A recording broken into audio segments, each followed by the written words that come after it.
Good evening and welcome to The Script. I'm your host, Isaac Paul. And as always, it's a pleasure to be here. So where do we begin? We have a lot to discuss tonight, but I always like to open the show with just a brief description of what The Script is. Now, what is The Script? The Script is the digital counterpart to the Tequila Tales. What is the Tequila Tales? I'm glad you asked. The Tequila Tales is a fully engaging and highly interactive discussion on love and relationships.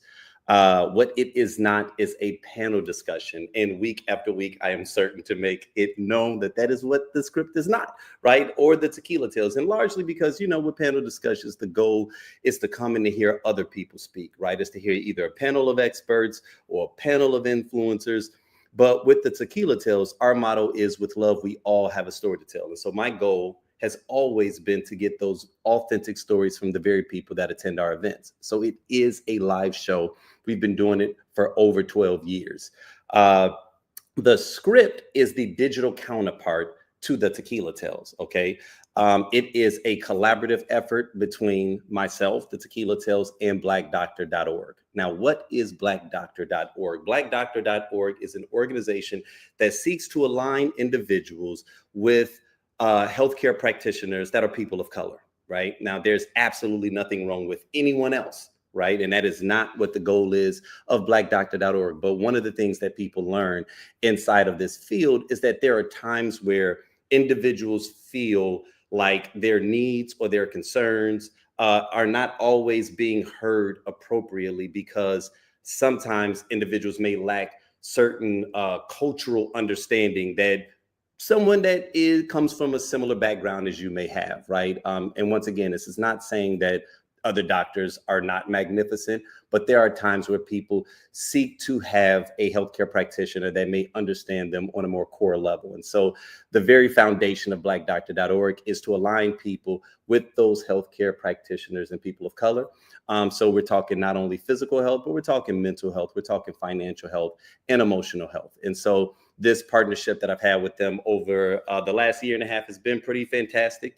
From week to week, we experiment. Some shows are a little bit more playful. There are times I'll have on certain guests because, I'm all about conversation and, sharing my unapologetic truth, right?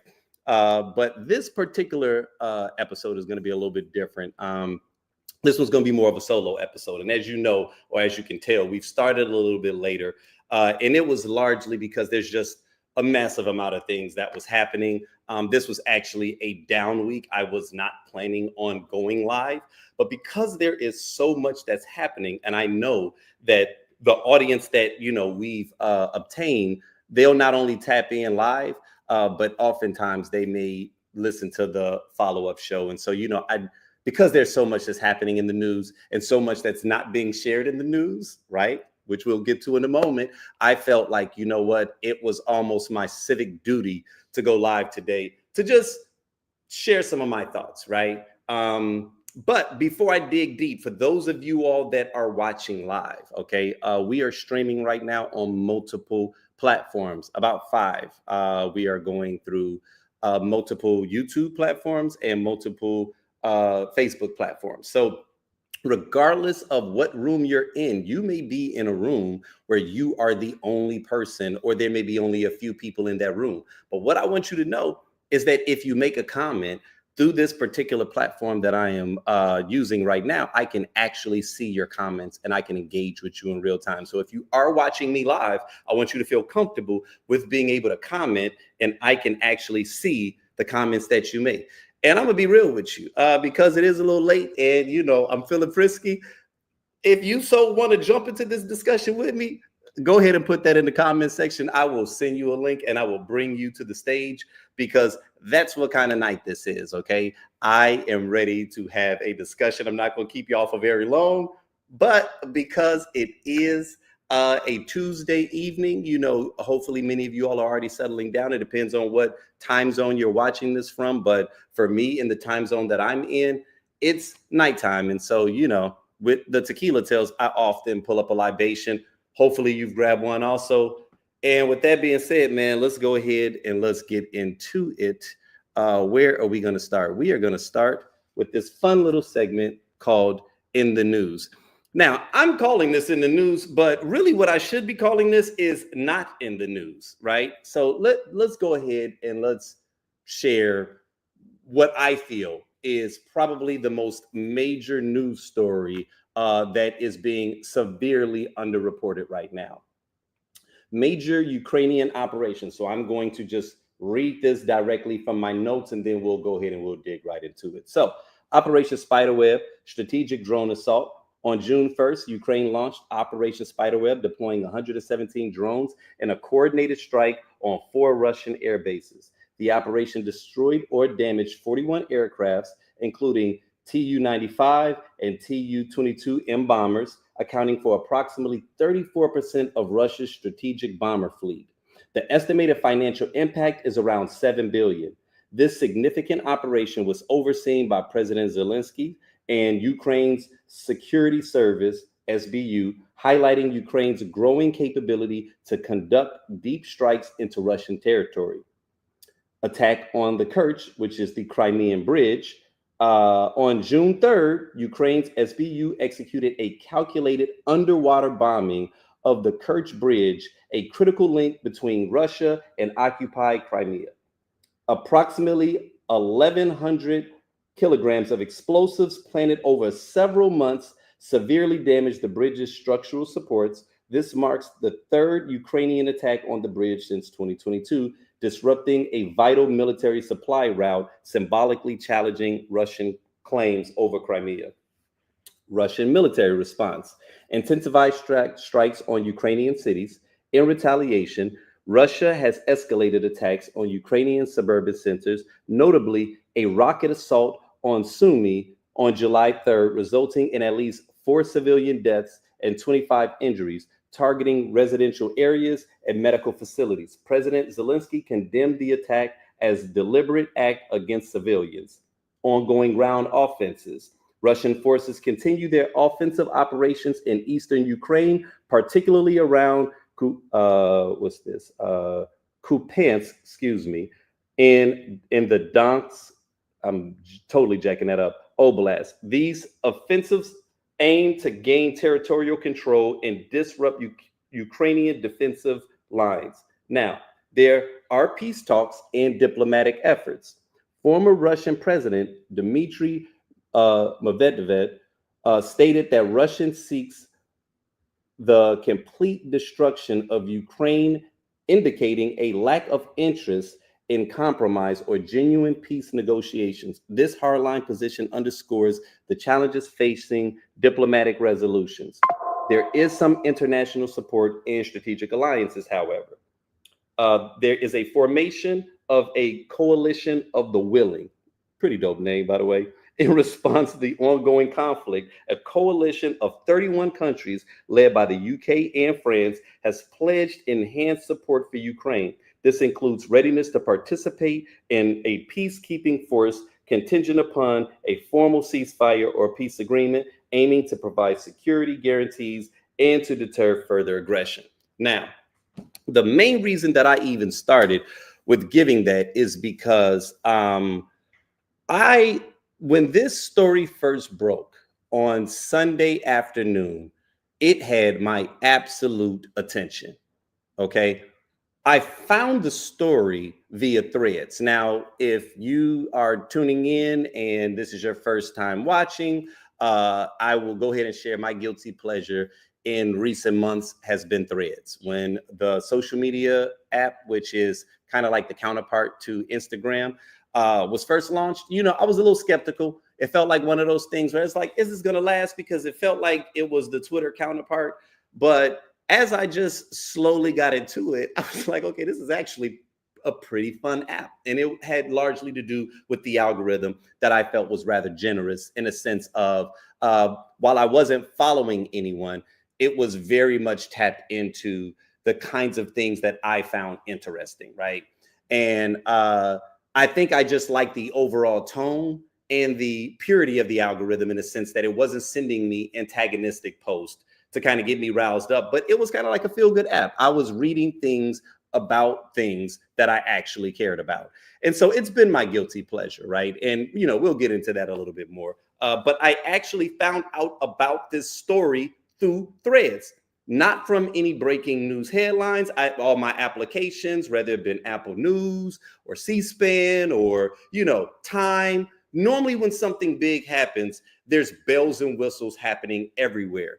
And for me to have to find this from a random post, more than likely from either someone from Ukraine or someone that was a friendly and ally of Ukraine that was sharing the details of this story. So immediately I said to myself, okay, is this actually legitimate, right? Is this actually legitimate?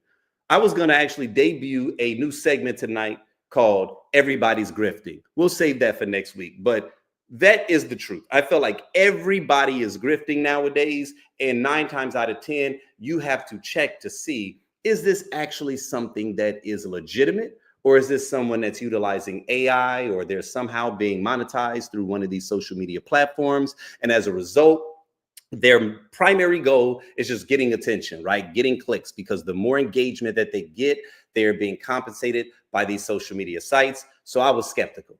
Then I started seeing more posts and I was like, okay, hold on, this seems kind of credible. So then I dug a little bit deeper. And then in the international news, I started seeing that,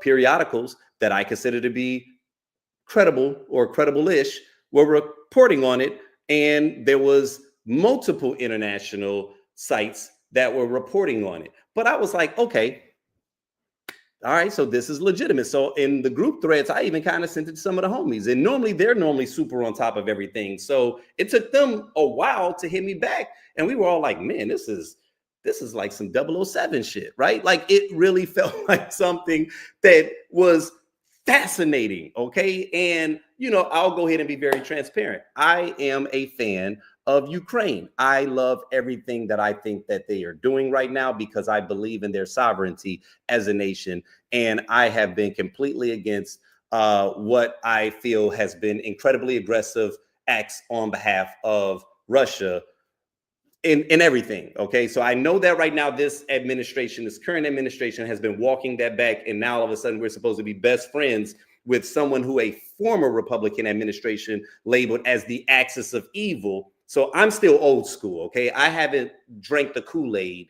And now all of a sudden I believe that Putin is our best friend. Okay. So I'm tapped in and I'm like, oh, this is interesting. Right. So immediately I give it a couple of hours because I'm waiting to see more posts. And the only things I'm seeing are occasional posts on Threads.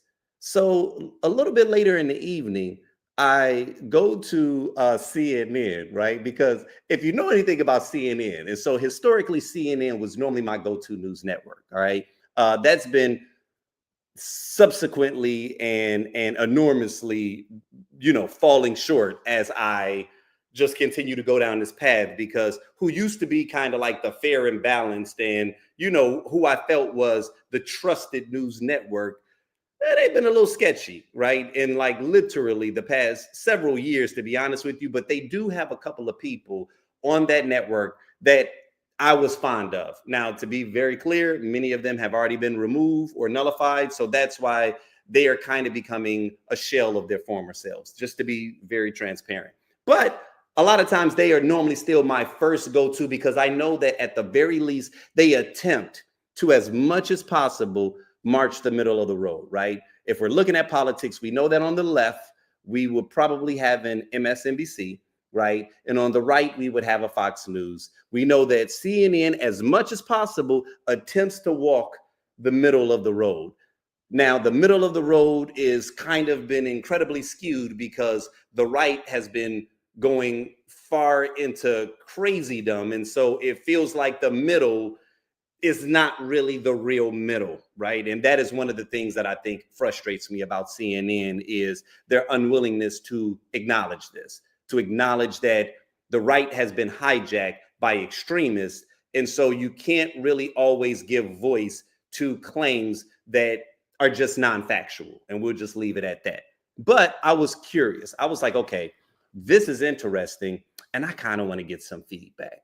I'm very interested in hearing how these pundits, a couple that I can name off the top of my head, who never have anything negative to say about Donald Trump, who always has some, heat for anything or anyone that he is adversarial about, right? So I want to see, how are they going to report this story, right? Because if we're going to do some honest reporting, there's no way that we can honestly share what happened and not reference the ridiculous exchange that occurred a few short months ago in the Oval Office between President Zelensky and President Trump and Vice President JD Vance, right?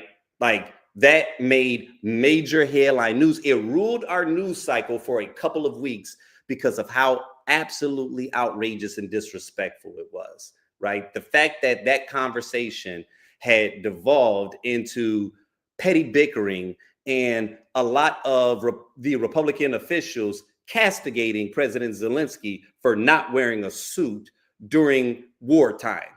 The fact that he didn't tell President Trump, thank you. The fact that President Trump let him know that you're not holding any cards and that you're threatening World War III. Like, all of this stuff that was happening, I'm like, okay, there's no way that you can accurately report this story and not at the very least reference that incident that left many of us outraged, right? At just how absolutely abysmal his behavior was during that period. Okay. So now I'm anxious. I'm sitting here like, I can't wait to hear what Scott Jennings has to say about this, right? This is one of those moments where people were chilling on a Sunday. They probably all got the call.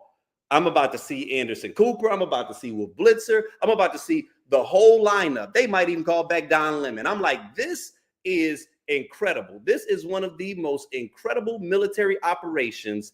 This sounds like some Hollywood shit. That is what I'm sitting here thinking. Like, yo, I'm honestly, I'm not even in the space of wanting to watch them hold the administration accountable or try to chin check them. I honestly just want more details because it's fascinating. This is some I Spy shit, okay? Drones? Really? This is literally a David and Goliath style story where the person that you thought was outmanned, outgunned, right, and outclassed totally just did something that was phenomenal. So I am sitting here like, I can't wait to get the details. They probably got boots on the ground at this point. They about to be interviewing people.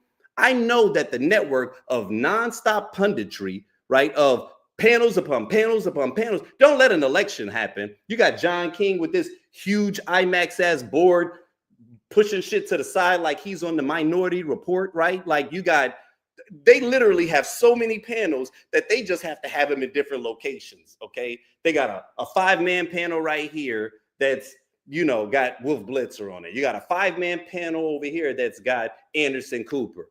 Like, each one, literally panels upon panels upon panels. I can't wait to hear this. Y'all, why did they have, I'm trying to think of what the name of this show was. It was, I can't think of her name, but she used to be on that reality show or no, a Desperate Housewives, where I can't think of her name right now, but she was overseas in Europe. It's like cooking or eating overseas. And so when I saw it, in the guide, I'm thinking I'm gonna click on this, but they've already interrupted this programming because there's no way that they are filming this when this military operation just happened. This is an all hands on deck type of a moment. Nope. Clicked on the CNN and they are just business as usual. So right then is when the antenna went up and I said to myself, okay, that seems a little suspicious, but all right, it's Sunday. It's Sunday. And maybe because it's breaking on Sunday, they want to do their due diligence. They are making certain that they're gathering all the appropriate information. They are making certain that they are going to do this with the utmost professionalism. And so Monday morning, I know that this is going to lead the news stories. No, Monday morning, it was casual. They talked about it a little bit, but then they went back into their casual fluff. All right, I go back over to Threads. Okay, Threads is starting to pop a little bit, right? And so I make a post on Threads because, like I said, I am tapped into this. I'm tapped into this for so many different reasons. And it's not just because of Trump. It is because of how magnificent of a feat I think this is, considering that this is a country that is much smaller with far less resources than Russia, who is supposed to be considered a military powerhouse. How does this happen? Okay, so I'm just waiting to get feedback. And so another day passes, and that brings us to today.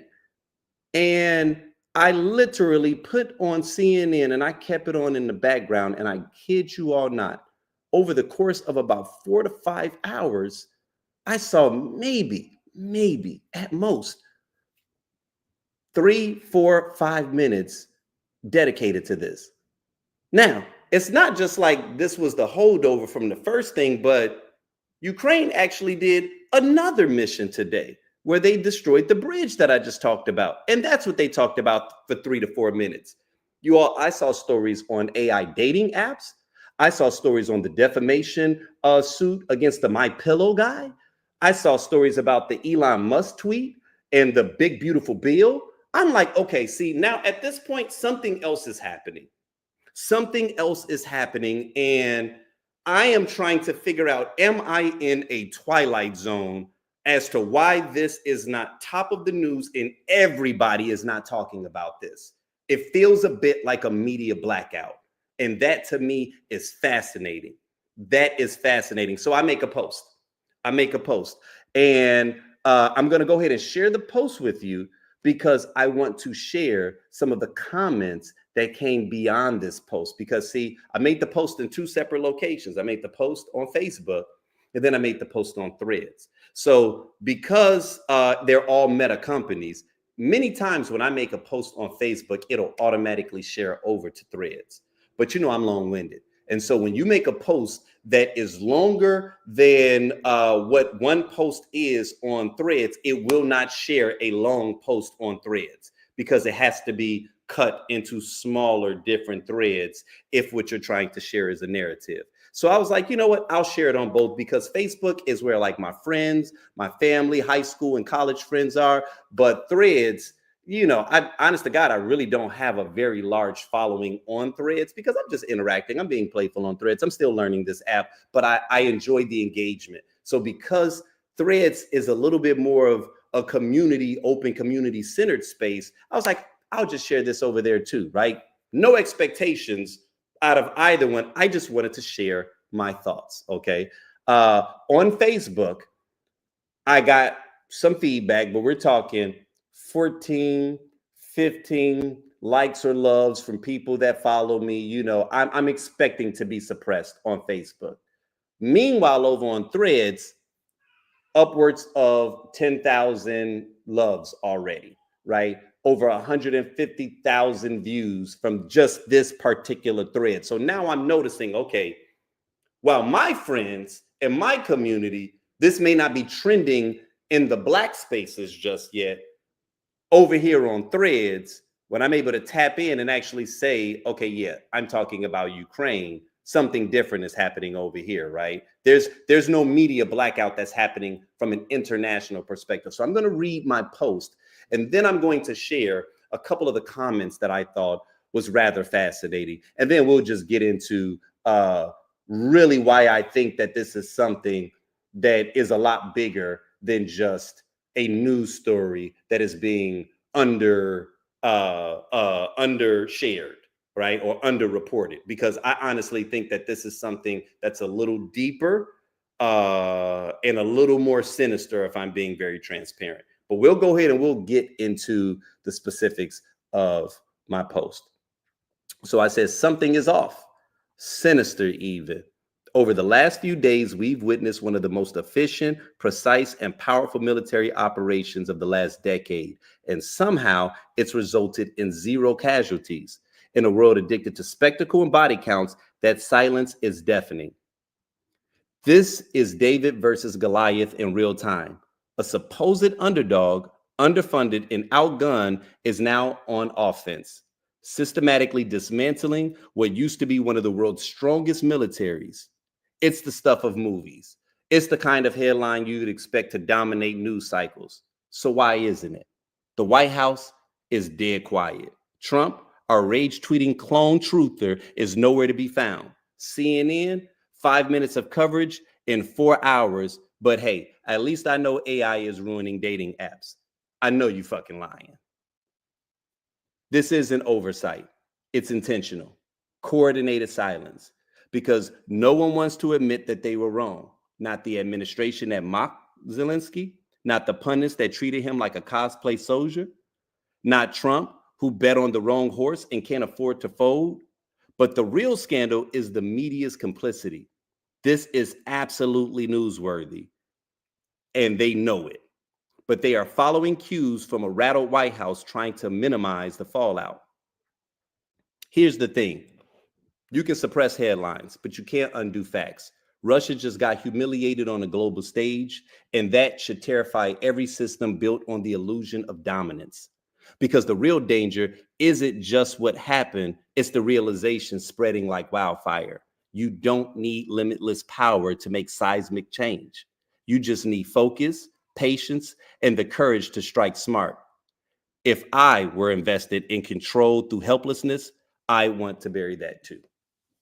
Now, that is my feeling about all of this, wrapped up in a pretty little bow, right? I wanted to go long-winded, but I had to keep it concise, right? Because what I'm giving you now is really, really what I want to say. This is absolutely outrageous, and it has to be a reason that more is not being said about this. 4 to 5 minutes and 5 hours, literally, go there right now. Why is this not the main headline, right? Trump can't keep his mouth quiet for 5 minutes about anything. He literally weighs in on everything, whether it be social media. We heard that he is trying to, commute the sentence of Larry Hoover. Larry Hoover, that has made the news headlines. Chrisley is who he just pardoned a moment ago. He also pardoned NBA YoungBoy. This man engages himself in everything that has absolutely nothing to do with the highest office in the land, but yet one of the most impressive military victories or military executions that we have seen in literally my entire lifetime, we get not a peep from him. Not a peep. Y'all, this smells hella fishy. And again, I want to know you all's thoughts. If you're watching this live, I want you all to share with me, what is it that you all think is happening right now, right? Because in a moment, we're going to go into the comments of what some people as of this point have been sharing, because I know, I'm like, yo, something does not smell right. Something doesn't smell right. And the complicity between all these major news networks is astonishing.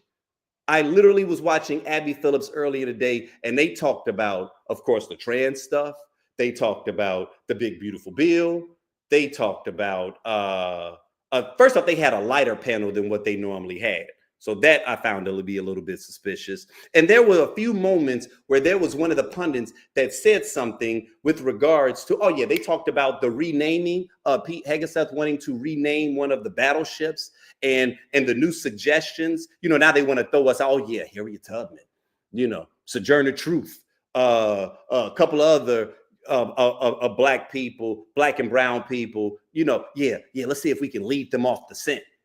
Let's see if we can get people talking about some other stuff, right? And so one of the pundits was making a comment basically about just the absurdity of this and how more or less really he should be focused on. And it was almost as if she wanted to say the quiet part, not even the quiet part, the incredibly loud part, even louder, but instead she deviated as if there's some other things that the president should be focused on. And I'm like, is anybody going to address the elephant in the room? The thing that is currently happening right now, I know for a fact that all of these news networks have been given orders, specifically CNN, right? Now, a couple of people have pointed out that Rachel Maddow did speak about this. Of course, I would expect her to. She one of the last real ones left, right? But outside of her, where is everybody else talking about this? This is the type of stuff that they literally live for. They live for the breaking news headlines. Seriously, about anything. I've even seen that ridiculed in times past, that every time, like you get all these bills and whistles, breaking news, breaking news. Now we finally get some breaking news and they're quiet as a mouse pissing on cotton. You've got to be kidding me. And so the conspiracy theorist in me is like, okay, something is happening. Something is happening, and they are either trying to figure out how to find the appropriate messaging. Has something happened to Trump and we just don't know about it? Is he sick? Biden is no longer in office, and you got Jake Tapper writing a tell-all takedown of the guy who is no longer in office, who had a very successful term, but this is the scandal. Yet here we are over on this side, where we've just witnessed an incredible military operation, and we don't hear anyone ringing the alarm. No one thinks it's mildly suspicious that the guy who cannot keep his mouth shut, literally, since he has been on the public stage, has been mum's the word for the last 72 hours. Y'all, it's a little alarming, to be quite frank. It's a little alarming, right? And, when I put the post on Facebook, a buddy of mine made a comment about how, matter of fact, I'm actually going to go to it because, I can understand sometimes how people, may want to view things. And, this is a buddy of mine, and he admittedly is a fan, of the right. But he said, it's a proxy war, so why would we cover it? We just pay for it. Laughing face emoji. In addition, they don't call it the clandestine service for nothing, especially if you think Ukraine pulled this off by themselves. And so there was, a bit of back and forth between, he and I, because I said, listen, I'm almost sure that they got some assistance from somewhere, which again makes it an even bigger story. And listen, I know the bullshit that we can sometimes be on in America, but this is wild, even by our standards. Right this second on CNN, they are talking about the MyPillow guy's defamation trial. Are you kidding me? Right? And so he said, Isaac Paul, really, it's not. This was planned and coordinated and executed by the U.S. intelligence community, similar to what the U.S. did to Hezbollah last year with the pagers exploding. There's a concept of non-attribution in these types of matters. If you want World War III, you go run your mouth. But if you want to work back channels and diplomacy, silence and small leaks are the only way. Now, that sounds good.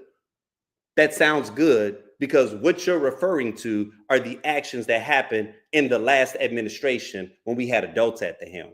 This go round, we have people that can't even keep people out of the private chat that they should not be having on public channels, right? Like we've already seen inside the first 130 days, this administration's inability to keep anything under wrap. The last time that we did any kind of military operation, we literally informed the editor-in-chief of a major periodical, The Atlantic. So no, what you're saying sounds like it makes sense if we have not already been given indications that this administration is unable to do that, and that this particular this particular exercise took 18 months to plan. 18 months to plan. There's no way that Trump kept this quiet the entirety of this time of him being in office. Absolutely no way. So as good as that sounds, no, I don't think that that's it. I don't think that that's it. So I'm open to what other people have to say about this, right? Oh, here we go. Got Casey watching from Arizona. Hey, Casey. Now, I want to go ahead and dig into what some of the people had to say about this, right? So one gentleman said, this is the #1 news story worldwide, with every single news outlet devoting the majority of coverage to it. Are you only now becoming aware of the American propaganda machine that controls everything you see? This is why Americans typically think they are the most powerful country, the safest country, the most advanced country, the most free country, etc., etc. Bit of a wake-up call for you, I should think. Someone else said, the idiots in corporate media and the monsters in government have been operating under false assumption that Ukraine is the underdog. Ukraine has been winning this war the whole time. They knew Trump might win, and they've been fighting as if no one will ever support them and winning. Stop believing the Russian propaganda that has permeated this country. It's bullshit.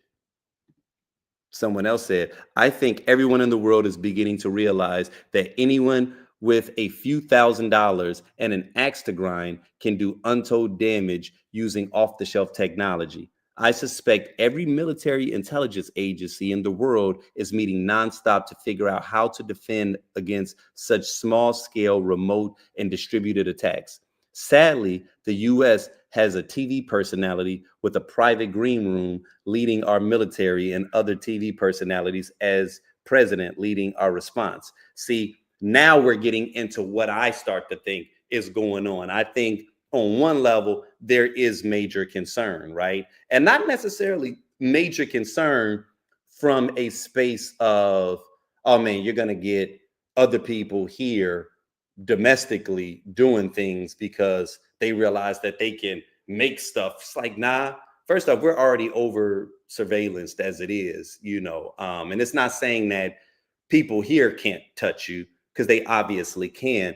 But nah, I think this is something else, right? But I do think that he was, or that last commenter was going in the right direction, in a sense of, this is surprising the shit out of this administration, that someone that they woefully underestimated is showing how gritty, how intelligent, how connected they are. And right now, this administration is frightened that they are appearing very pedestrian.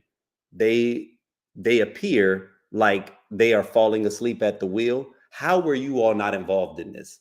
See, there was a point where any major military operation that was occurring like this, America had our handprints all over. You either using our intelligence, you either using our machinery, right, or our technology.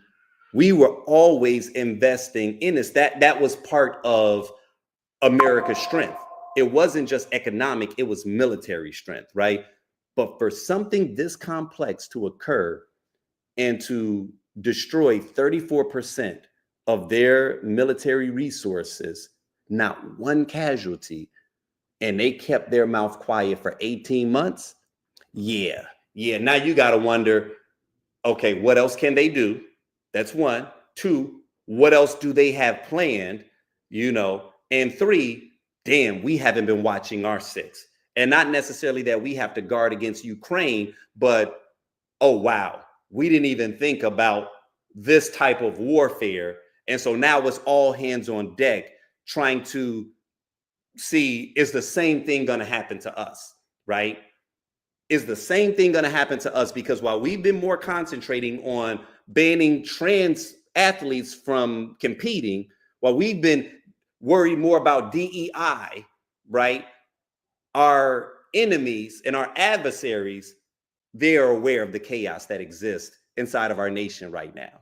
And at this point, I think everybody is having an oh shit moment, right? Everybody is having this moment where they're a little hesitant to make a public statement because you guys aren't in the loop. You all weren't in this group chat. And so if you start trying to go and take credit, or if you start going and making it seem like you know something about it, well, what's going to happen Thursday? What's going to happen Friday? How far did this go? Right? And I think that is really what's at the foundation of this. So I can understand why the administration isn't saying anything. I wouldn't expect them to, right? This is almost like if you had a group assignment and you attended none of the meetings and it was you that was supposed to present, but you have no notes. You never even cracked the seal on the book. Of course, you're not going to stand up in front of this class and make an idiot of yourself, right? You're going to pull the fire alarm. You're going to say, the dog ate my homework. You're going to fake like you sick. You're going to call in a bomb threat. You're going to do something other than stand up and try to pretend like you know anything when you know you have absolutely no idea what is happening right now. Okay. Someone said PBS has covered it. That's why the current kakistocracy wants to defund PBS. I thought that was pretty fantastic. Someone said, yeah, it's because Ukraine fought smarter, not harder. I believe the idea that a big military is superior. I mean, it bellies, I'm sorry, it bellies the idea that a big military is superior. And the fact that they put it together next door to an FSB office, that's the icing on the cake. Someone said Denmark is concerned this could escalate. It's already escalated because Trump is a traitor to both allies and Putin. We need to back Ukraine with everything we've got and put an end to Russia invasion. And never trust the current U.S. administration again. We're almost finished. This is what I was referring to earlier. Rachel Maddow covered the story quite well. She posts that the operation has effectively crippled or destroyed Russia's ability to launch any tactical nukes as well. She also spoke of decades of neglect on the part of Russia and its nuclear armada. It's truly remarkable. I'm not sure I want to go as far as suggesting the media is deliberately silencing this or in bed with Trump, but they are completely AWOL on the story of it. Hanlon's razor applies. This is stupidity, not malice, but it's epic stupidity. Okay, that's a possibility, right? I keep forgetting most people are not getting news online. I heard about the amazing Ukrainian attack very quickly on Ukraine subreddit and Threads and Blue Sky.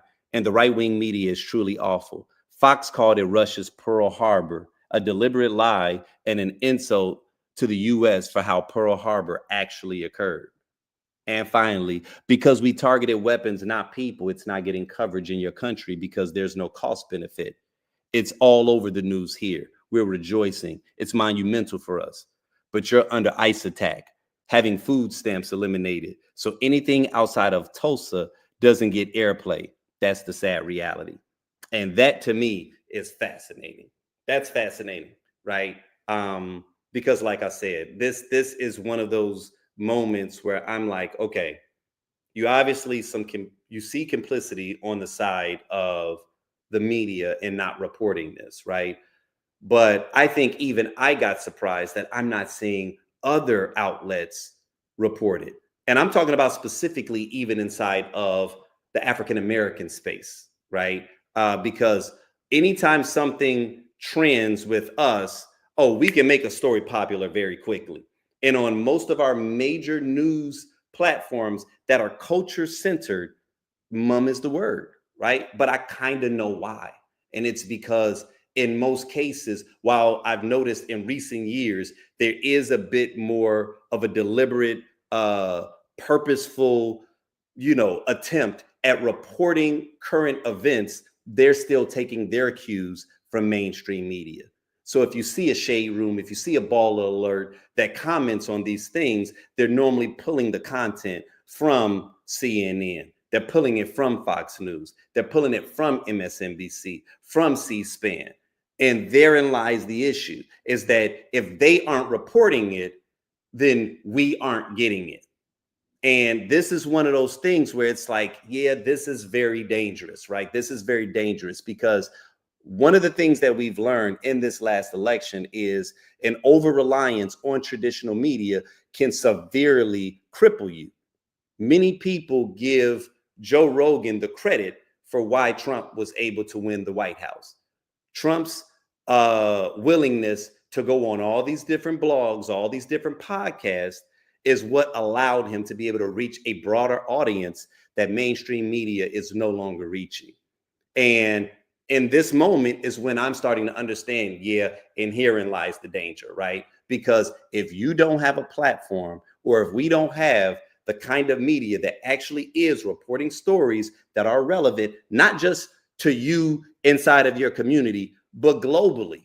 Because this is one of those situations where it's like, okay, this is too big of a thing to not act like this is not going to have some type of significant effect on our lifestyle here in America. And so I can even understand some of the comments that people were making, which is basically the arrogance that sometimes we have as Americans in believing that because it did not happen here, because it did not happen in your neighborhood, because it did not happen in your city, it's not important, right? Meanwhile, I went to McDonald's earlier and got some breakfast and literally paid close to $15 for a damn sausage McMuffin, right? So I don't know what caused them to literally increase their prices $3 in the last month, but I guarantee you that if you dug deeper, they will probably cite some type of international thing, some type of tariff, right? Something that is bigger than just what happened in your direct community is why everything is becoming more expensive. It's why a lot of things are about to shift, right? So we don't have the luxury to not be tapped in to this global society, especially as Black and brown people, especially as Black and brown people. This is the type of stuff that we need to be aware of, right? We need to be receiving information from ulterior sources. We need to be finding out how they are reporting what's happening over here, not just what our news networks are deciding to share with us. This is really putting us in a very dangerous, very precarious situation because I kid you not, like I said, we will see how long it's going to take for them to actually start to cover this story as if it's not major. I'm very interested to see. And then when they finally do, what's going to be the tone, right? Are we going to actually ask real questions?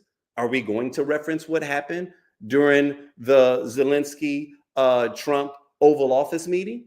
Or do we just kind of scoot over this, right? Are we going to try to find some type of cute way where Trump can actually take credit for it?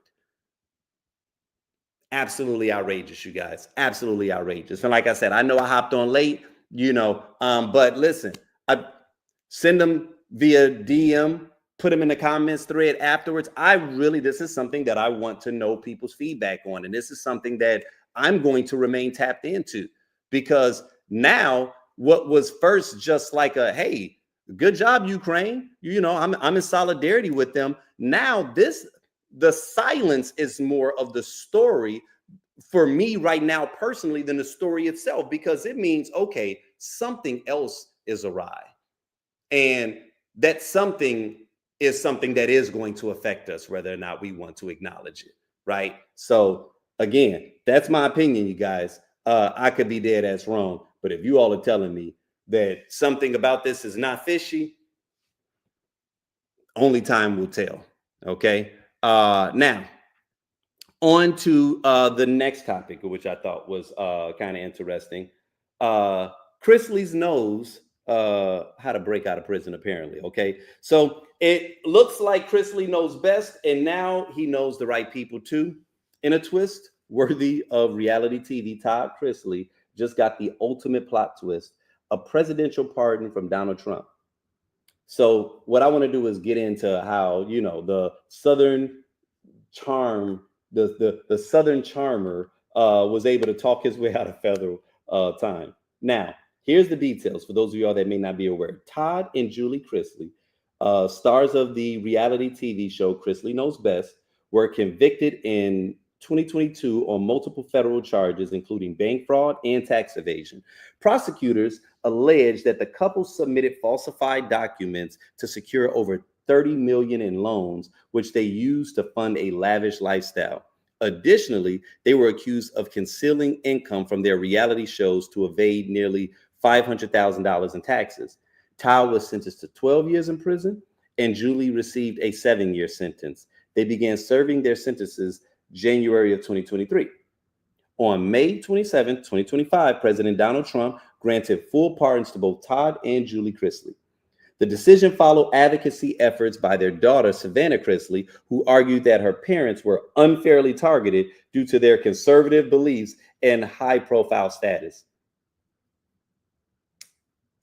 President Trump communicated the pardons directly to the Chrisley's children, stating that the couple had received pretty harsh treatment, right? So this was something that he communicated to them directly, and there is video inside of the Oval Office of him giving them a call.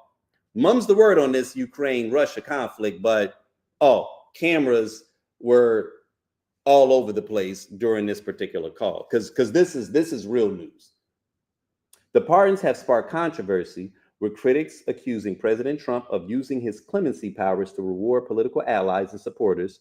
Some view the Chrisley's pardon as a part of a broader pattern of politically motivated clemency decisions during Trump's presidency.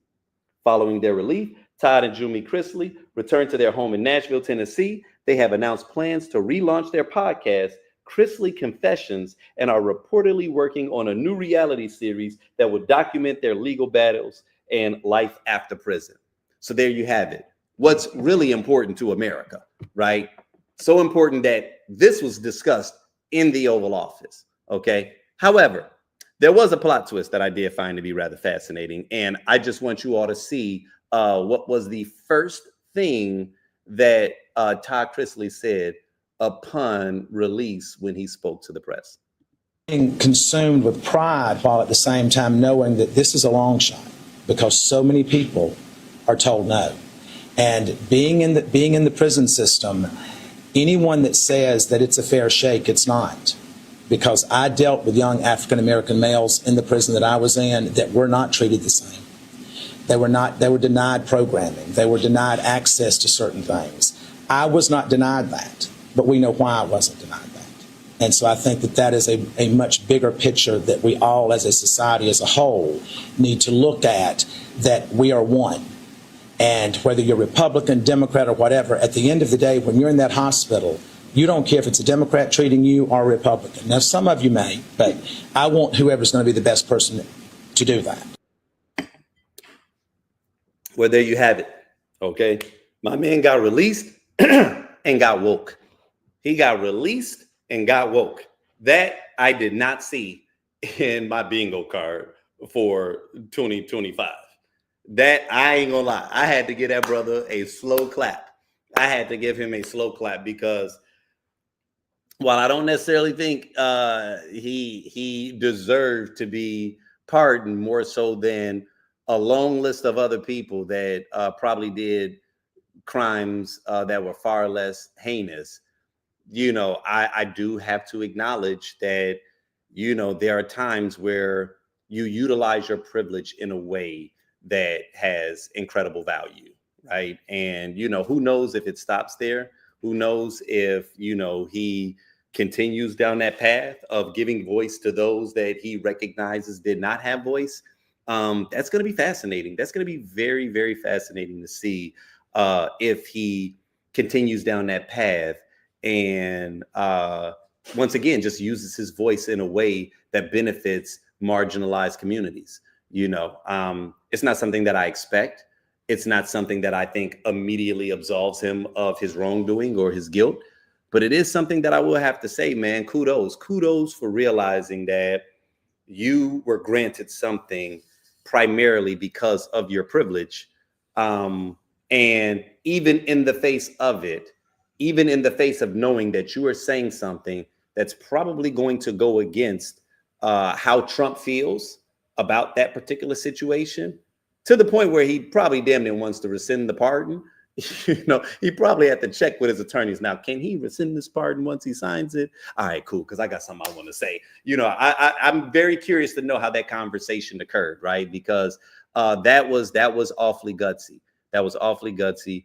And, you know, I am rather impressed, you know, by his willingness to, like I said, you know, speak truth in a moment by acknowledging that he saw some things behind bars, right? That, you know, you think jail and you think, oh, jail is jail. It's horrible for everybody.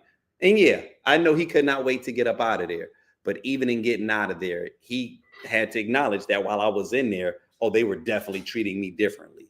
And it wasn't just the way that they were treating me. It was the way that they were treating other people that looked like me versus how they were treating people who may have been in there for similar crimes, but that just were of a different hue, right? And that's him saying the quiet part out loud. That's him acknowledging something that I think at one point in society was commonplace, right? We're in a space now where you can't call a thing, right?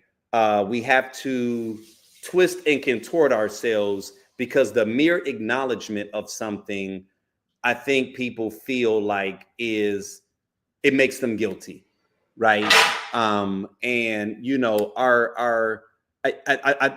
that's unfortunate. You used to be able to actually acknowledge that there was such a thing called racism. You used to be able to acknowledge that the system had inequities, right? Nowadays, it feels like the mere mention of it, the mere acknowledging of it, makes people feel like we're saying that you owe us something, or that we want you to feel guilty. And I feel like that's one of the biggest misconceptions, right? That I want to be one of the first to just share with anyone that may watch this now, be watching it now, may watch it later. If you are white, Black people do not care about whether or not you feel guilty about past transgressions, right? If you actually acknowledged it and made some attempts towards leveling the playing field, you'd be surprised how willing we would be to forgive. We know it was not you that enslaved us, right? But what we do know is that you still benefit from the inequities of this system. And in many cases, you're still piling on, right? And that anytime that you see that someone is gaining ground, there's maneuvers that occur to cripple our progress. That, I think, is what Black people want more than anything. We want to be left the hell alone when we are actually making progress, right? When we are actually doing something that is benefiting, that's when we start to notice, okay, we're not being left alone and allowed to actually just progress, because now laws are changing. Now rules are shifting, like even when it came to DEI, as I've stated in past, did not primarily benefit African Americans. We were like number 6 on the list. Number 1 beneficiaries of DEI, white women. 2, the LGBTQ community. 3, I believe it was veterans. 4, the disabled. 5, Asians. And then I believe we came somewhere around 6, right? But when we hear all of this anti-DEI rhetoric, we're always the poster children for it, right? People are literally willing to deal with less because of their belief that we are benefiting from said system. I saw a funny reel earlier today, and I started to cue it up. It was absolutely hilarious. And it was, matter of fact, I may play a video just so that I can go and get this video and post it, because it was absolutely hilarious. And it was his brother, where he was more or less saying, like, he was cosplaying like a conservative, where someone suggested, hey, I got this great idea, for free healthcare, free Medicaid. And he was like, oh man, that sounds good. I think I like that. He's like, but I got a question. Are Black people going to get this also? And the person that was responding was like, well, yeah, I mean, yeah, they would get it too also. Oh, nope, don't want it. Don't want that. Don't want that. Oh, okay, well, then how about, free meals in schools? You got a lot of children and everything, and don't you think that they should be able to get free meals? Yeah, no, I really like that. I really like that. But are Black kids going to get that also? And I just thought it was absolutely hilarious. This is tongue in cheek, but that's how absurd it feels to us, right? Because we are literally seeing this as people that are willing to cut off their own noses to spite their face. I've shared this in times past, that there was a study that was done, I believe it was UCLA, that did a study where they got a large group of people and they were given 2 options.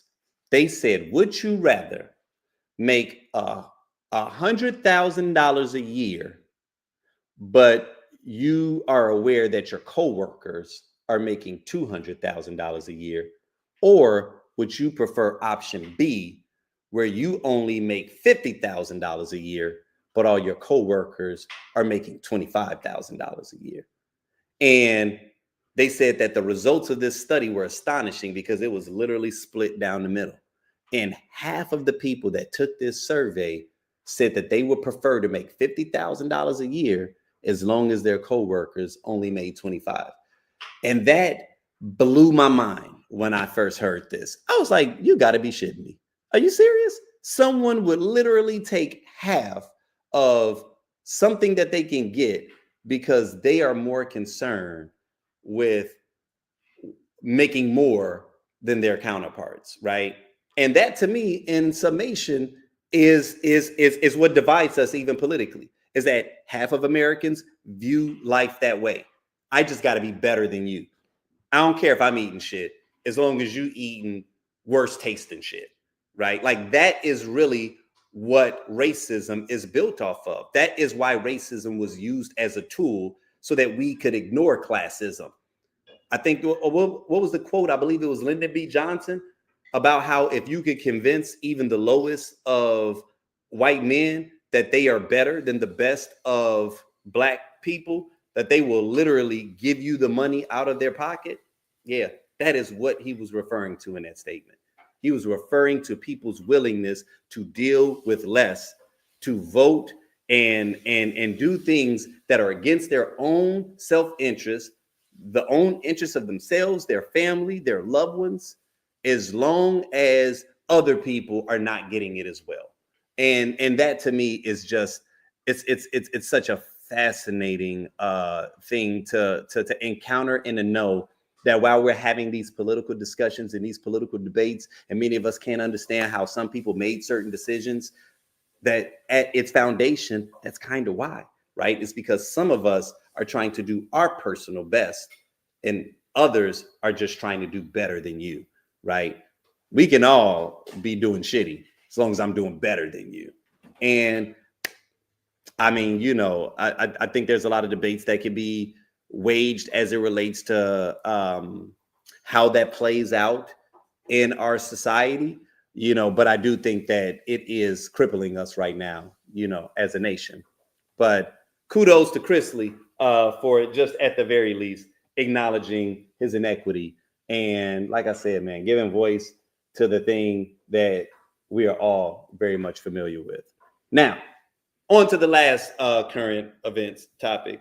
We're talking about the recent developments in the Megan Thee Stallion and Tory Lanez case. Now, recently there's been emergence of new body cam footage, right? A website reportedly launched by Tory Lanez legal team released body cam footage from the night of 2020 shooting incident.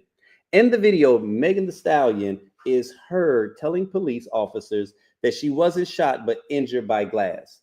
Lane's attorneys argue this supports his claim of innocence. However, Megan's legal team refutes this, emphasizing that the jury convicted Lanez based on substantial evidence, including medical records and eyewitness testimony. Meg Thee Stallion's response. Meg has publicly addressed the resurfacing of the case, expressing frustration over the continued harassment and misinformation. She emphasizes that Lanez was convicted and sentenced, urging fans and the public to respect the legal outcome. Legal action and appeals. Lanez's legal team has filed appeals claiming new evidence and witness testimonies that suggest he did not shoot Megan. Megan's attorneys have dismissed these claims, stating that the case was thoroughly adjudicated and the new allegations lack credibility. Prison incident involving Tory Lanez. While serving his 10-year sentence, Lanez was attacked in prison, sustaining multiple stab wounds. He was hospitalized and is currently in stable condition. The incident has led to increased calls from his supporters for a review of this conviction, though no official action has been taken. Now, I'd say this story on the heels of the Chrisley story because something that I saw trending over the last 24, 48 hours is their daughter. I guess maybe she is a law student. She has now taken it upon herself to speak on Tory Lanez's behalf. And remember I told you earlier in this discussion that I'm going to start a new segment called Everybody's Grifting? Yeah, that's kind of what this is. Because, ma'am, why? Why are you inserting yourself in community affairs? Okay, this has absolutely nothing to do with you. And I don't even understand it. Now, on one level, if I do recall, I think she do got a black kid, you know what I'm saying? Which means that she had a black boyfriend. So, maybe she feels very invested. Maybe her child's father is very pro-Tory. I made a post about this a couple of days ago because, I think I was just trying to figure out, when did this man become so pivotal to the community to whereas even after he is, been convicted, was found guilty and is currently serving his sentence, we keep bringing up all of this new evidence. Like this feels Tupac-ish, okay? Where just like people did not want to accept that Tupac just passed away. And it was just like, oh no, man, he's still alive. And it's like, why the conspiracy theories as it relates to this? It's and again, I'm not even downplaying it because I do not follow the story, to be clear. All right. So full transparency, I don't follow this because it was just not on my radar in something. I was going to trust that the evidence that the jury saw was going to be deeper than any, social media post that I saw from someone with regards to it. And then I also know how people are, where this kind of felt very tribal. And it was just something that I was like, I'm not going to waste my time. I know that when it came to Tory Lanez and his background, he had a lot of violence in his background, right? And it's well documented, like literally physical assaults of other well-known artists like August Alsina, where he was bruised and bloodied because of Tory Lanez losing his temper and wilding out. Like he has a rap sheet that's already kind of lengthy as it is. So this wasn't a far cry. I'm not going to turn Tory Lanez into Huey P. Newton. Okay. He wasn't about to buy NBC, right? Like this isn't one of those situations. Like I think we can step away from the conspiracy theories and understand that these were a lot of people that were doing a lot of drugs and they was getting real reckless and some things happened, right? Regardless of all the specifics, Tory Lanez is not purely innocent. He is not without guilt. Okay. One of the major things that he got charged with was even being in possession of a firearm inside of the same vehicle, which was a violation of his parole. So that in and of itself lets you know that happened. Okay. Now, once we get into all the minutia of who actually fired the shot and all that other stuff, that to me is fodder for social media. But I think I am just incredibly amazed at people's avid focus of this. Like we let a lot of things go very easily, but I was just like, I did not know that Tory was this popular. And so, I waged the question on threads and on social media because I wanted to get some people's, feedback. And of course, you had the conspiracy theorists that was coming in, oh yeah, he was being targeted because he sold an NFT album. He made $1 million off of an album that he sold as an NFT. Okay, now, full transparency, I don't know if this is true. This is hearsay. Okay. However, he's not the only person that has made money independently. He's not the only person that has bucked against the system and went away from major record labels and is seeing success. I can tell you about rappers like Immortal Technique, who is a multimillionaire who's been doing it for about 2 decades now. And if I show you some clips from recent interviews, he's far more of a target to the man if we wanted to go on some conspiracy type shit, right? And the fact that this man is walking around free and clear and unbothered with his millions is letting me know I don't think that this is because of the NFT situation, right? And as far as even Meg the Stallion, I mean, she's a big draw, but she ain't Beyonce. She ain't Rihanna. Okay, so it's not like she was some darling of the community and now everybody's just dumping on Tory. Sometimes, man, a person just did some shit, all right? And we just got to accept that, okay? Because right now it's giving, let it go. That's what it's giving. It's time to let this shit go. Dead ass, man, because it's just getting ridiculous. Now, I did have one brother that jumped in, and I appreciated his feedback. And what he said was, he said, you know what? He said, this is actually more tribal than anything. He was like, you got Meg the Stallion's community and you got Tory Lanez's community. And that is more or less what's at the foundation of this. And admittedly, that is not something that I really considered, is that when you have people that are avid fans of someone, they have a tendency to be a little irrational, right? And we've seen it. Even like I just said something about Beyonce a moment ago, we all know personally more than a handful of completely irrational Beyonce fans. I think she is one of the most incredible entertainers of all time. I literally put this woman up there with Michael Jackson.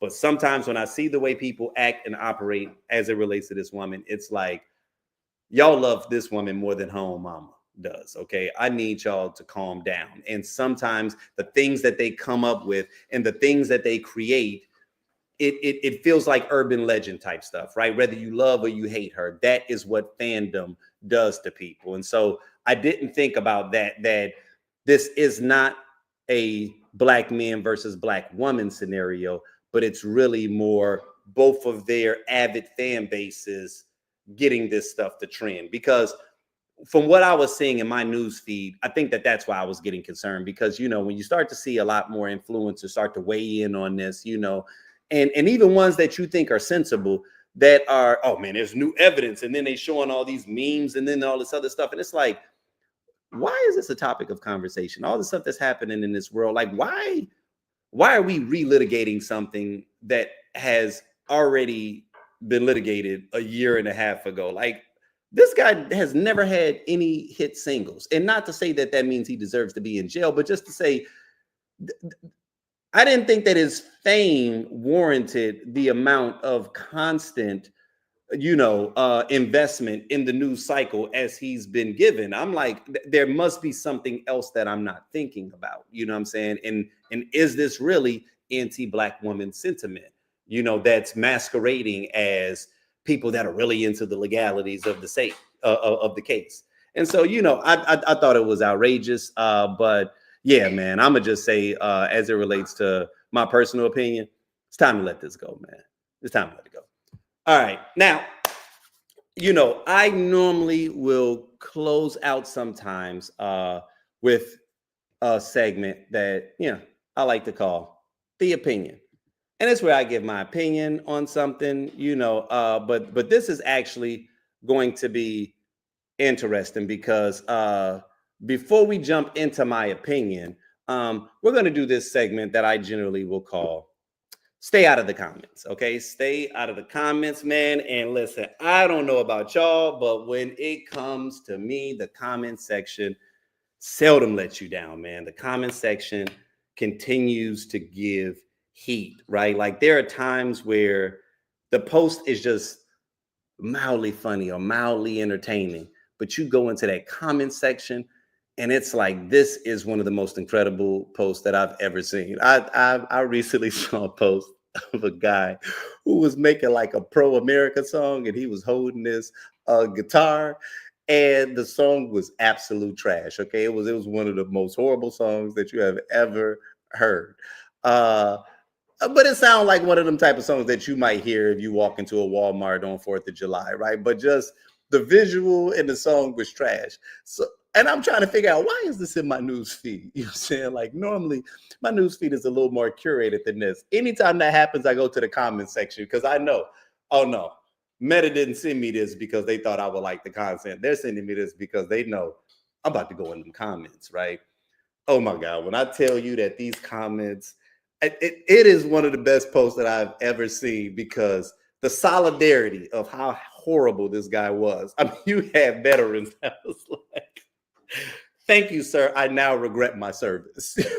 And like, it was absolutely hilarious that everybody, it felt so kumbaya in those comments. I don't care if you were old, young, white, black, American, non-American, we all joined hands and sang in solidarity how absolutely trash this person was, right? And so, sometimes the comment section is going to give you value, but then there are other times where it's like, got to be careful, because it is going to just become a time waster, and it could be dangerous, right? So I'm gonna tell you this right now, I got dragged a little bit, right?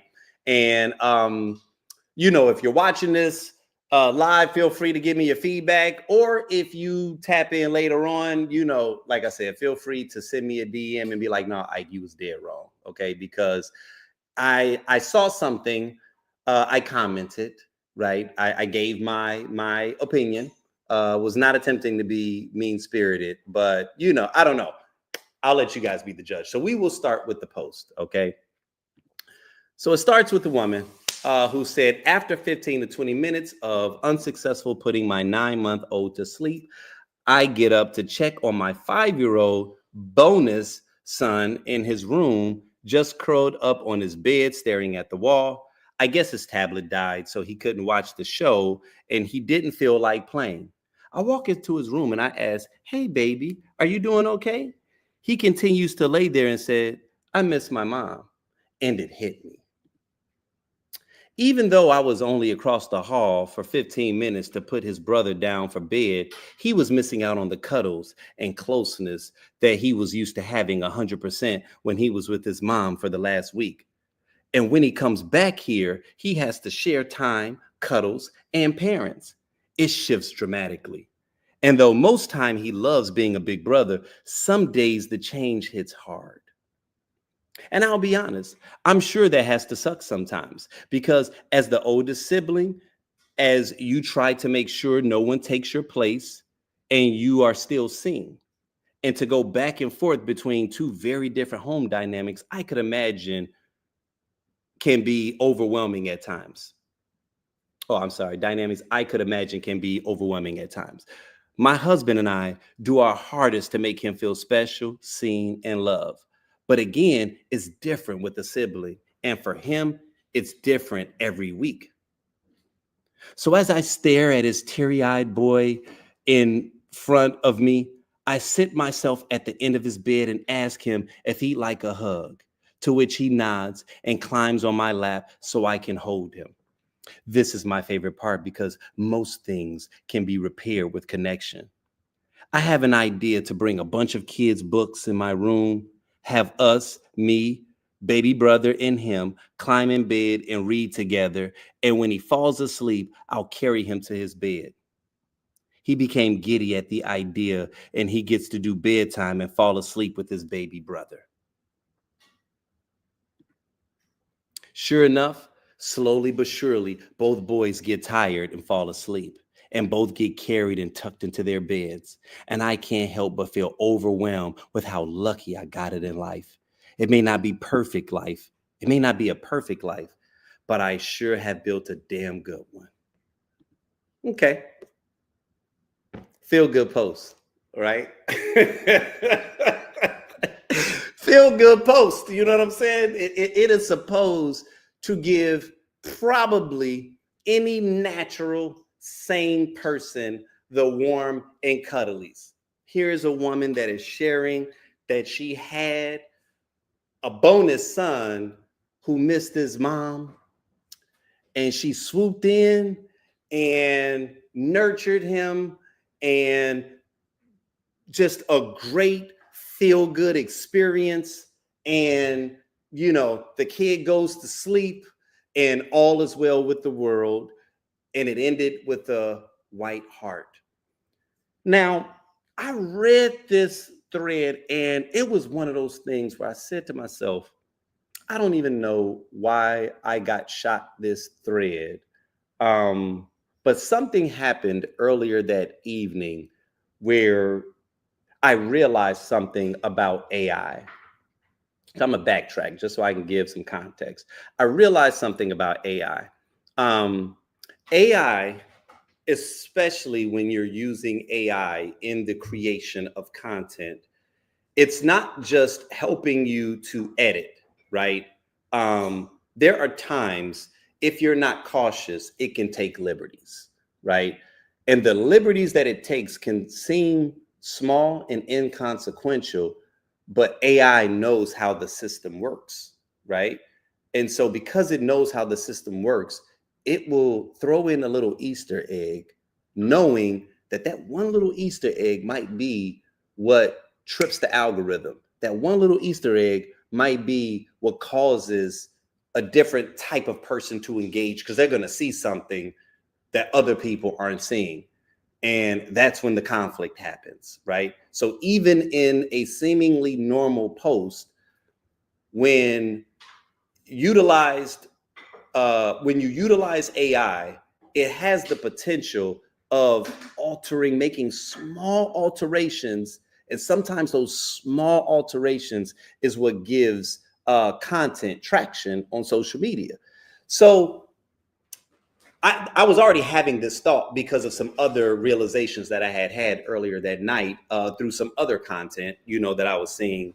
And when I saw this post, something about it made me key in. And so I made my comment. But before we get into my comment, I want to share other people's opinions first, okay? Just to share what the prevailing narrative was, because I saw something and I didn't know. I was like, am I the only person that sees this? Right? Like, why did AI send me this? It must have sent me this because there's something else here. So yeah, it wouldn't just normally send me some feel good ass post from a bonus mom and you know what I mean? Like, yeah, I have a toddler and things of that nature, but nah, my threads feed is pretty curated. So this was being sent to me for a reason. Let me go in these comments and see if anybody sees what it is that I'm seeing. So the majority of what I saw initially was stuff like this, right? As a bonus mom to a 4-year-old with one on the way, and as a child of divorce, I love everything about how you approached making sure your oldest was well loved, including and cared for. Raising little ones is so much more nuanced than just calling his real mom anytime he says he misses her. Can you imagine if preschool did this? No one talks about the long game of creating a second home. So inviting that no matter which home a kid is in, they never feel homesick. Good job, mama. And she goes, I appreciate your comment. Okay. Someone else says, as a bonus child and a bonus mom, I think you handled this perfectly. Realizing the emotional need behind what he said is so important, and everyone invalidating that needs to cut it out. We forget that what we see or read online is but a glimpse into real life for people. Keep being amazing and a source of love and support for that baby, and keep up the great co-parenting. Now, I want to give a little bit of a context, even as I read what the summation of these comments look like, right? Because at the time of me taking these screenshots, right, this first one you see was made 3 hours prior to when, I took this screenshot. This one was made 1 hour before. So I'm going to be honest. Those comments were more than likely in response to my comment, right? Which, y'all, let me say, I was not trying to be the villain, and I am not a contrarian. Okay, so I want to give full disclaimer that I am not a troll and I am not a contrarian, right? And I was looking at this post, but and the majority of what I saw at the time that I saw the post trending across my newsfeed was just all, confetti and sunshine and unicorns and the whole nine. And I was like, damn, so nobody sees what I saw? And I started to not say nothing. I started to not say anything. But there was a piece of me that, because of this epiphany that I just had earlier about the algorithm, I was like, I feel some kind of way about this. And normally I'll just keep that internally. But I was like, I'm going to share it just because I'm curious. I'm curious to see what happens. Like, maybe I share this and it goes overlooked. That happens oftentimes, right? Like, every time I make a comment on a post, it's not like it always blows up, right? Sometimes you make a comment on a post and it just, all right, you shared yours. Maybe a couple of people go back and forth. Maybe you get 5, 6 likes or whatever, All right, cool. I'm not expecting to go viral, right? Like, no, I'm just sharing my thoughts. Okay. So I will go ahead and say that this is where the opinion comes in. Okay. The unpopular opinion, because this was my comment. And you guys, forgive me if I come off like a villain. It is not my intention, but this is what I said. Okay.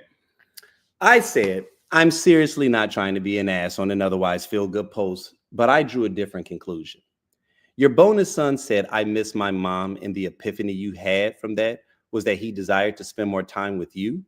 While I believe your kindness did wonders in nurturing him in a moment of sadness he was experiencing, from what you shared in this post, it felt like you centered his longing for his biological mother in that moment with thoughts about yourself. And to be clear, I'm in no way saying that you are a bad person, but you have to make certain that you are in fact hearing what he is expressing if the desire is to make him feel understood as well as nurtured. It may not even change the outcome of what you ultimately do, but there may be times where you are unable to provide the solution. And in those moments, you won't feel the pressure to fill the void that you didn't create, but can instead be present as he navigates it.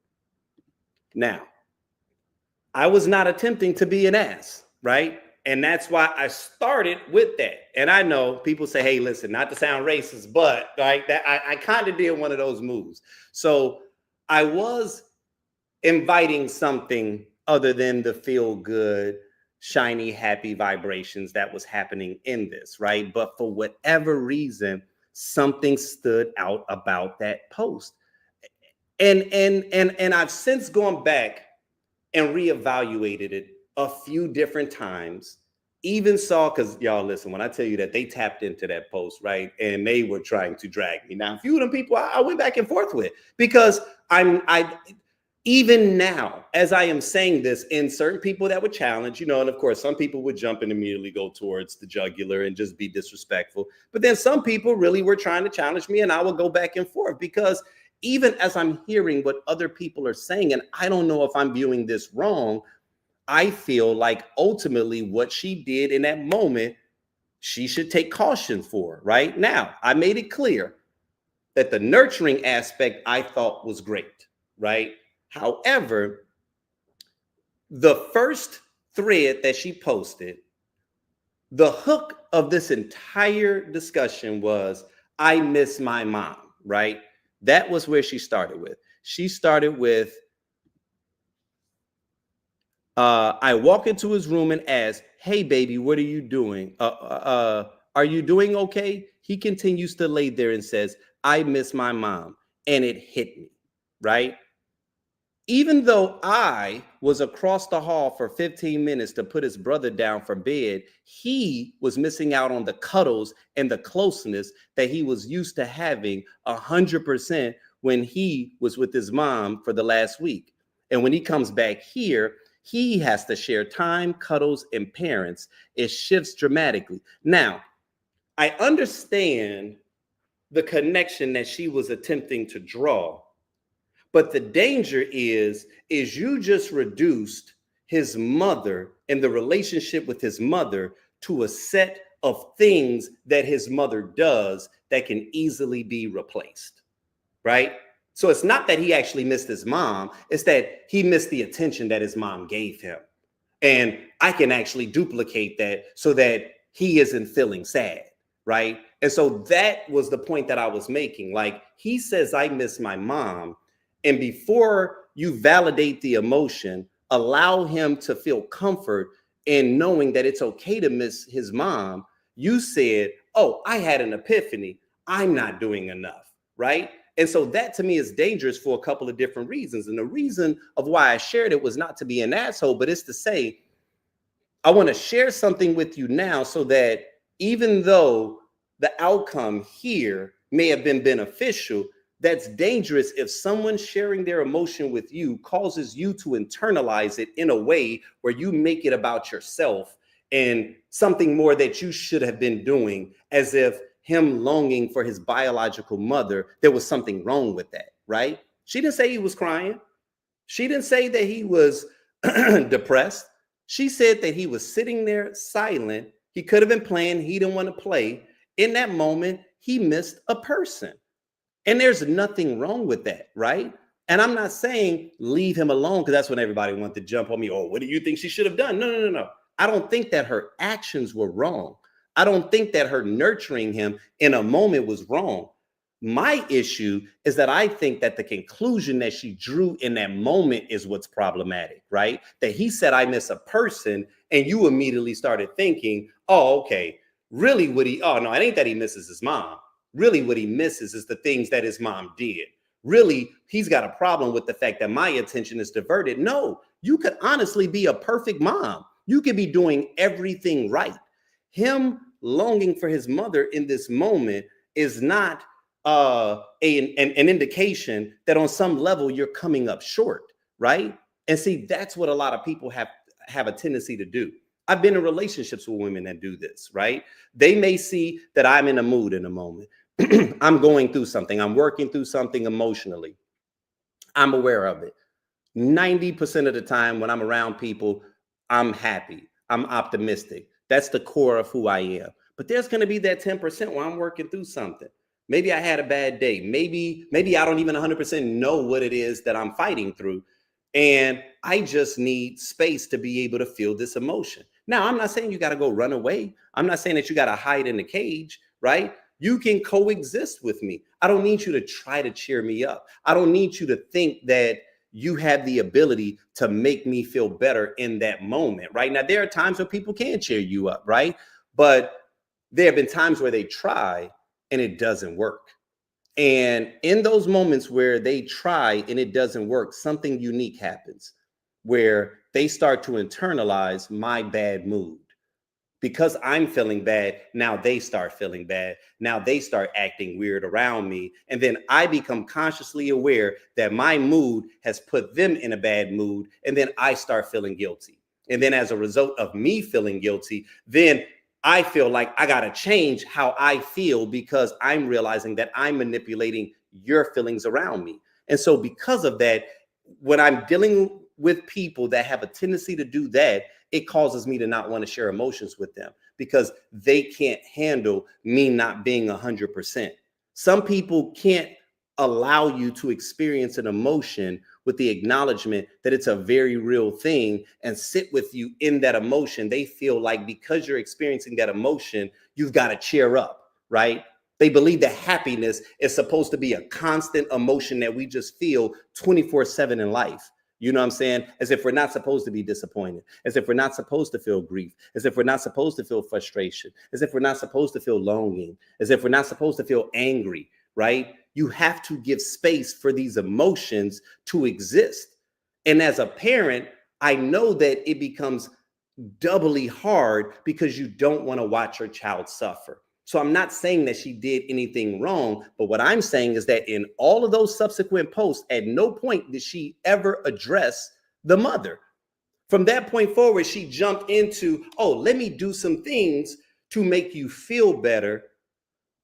But you never addressed what the core emotion was, which was that I miss my mom, right? In terms of just at the very least validating it, right? Giving him space and saying, oh, no, that's okay. No, of course, you should miss your mother. She's a great person. You know what I'm saying? Man, do you want a hug? Do you want to do some other stuff or whatever? You can talk with him about it. But it's like, he told you I miss my mom. You internalized it, believed that what the issue really was that, no, what he really needed was some cuddles. What he really missed was the connection that he gets 100% over there and he's only getting 50% over here. And that's what he's missed. No, first, do you know everything he's getting over there? You're making an assumption. You're assuming that and that's what people say, well, the fact that she asked him if he needed a cuddle and the fact that he leaned in is indication that he felt lonely. I'm like, okay, you do know that if she also said, do you want some ice cream? He would have jumped at that also. That doesn't mean that really what he craved was dessert in that moment, right? And so sometimes we got to be cautious that we're not attempting to distract someone, because that's what we do as parents oftentimes. They're feeling something, and before we address the emotion and give room for said emotion to breathe and give them the autonomy to be able to feel that and then nurture them, we immediately go into, oh no, let me distract you from your pain. Oh, you feeling bad? Oh, well, here's some ice cream. Oh, well, here's this thing. Oh, well, here, let's do that. And that's the distraction. And that's what people do. That's how they develop coping mechanisms. That's why you have people sometimes that will eat when they feel stressful, because eating makes them feel good. And they don't have appropriate coping mechanisms when they're dealing with a real emotion that may make them feel sad, in terms of giving them the breath to understand it, letting them know that it's okay to feel sad, right?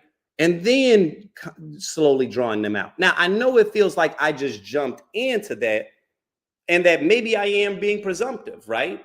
And like I said, there were other people that had other things to say, but I was not the only one in the comment section that was saying that. Like, man, did you offer to call his biological mother?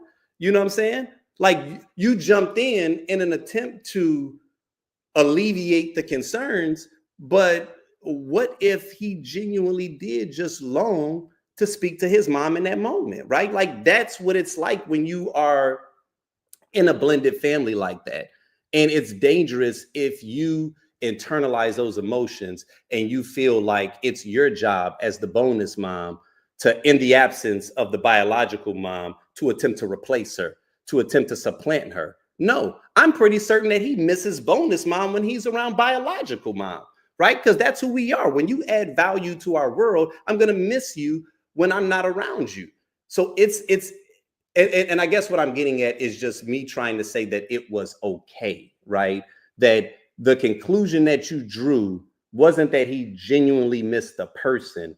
It was that he missed these set of activities, right?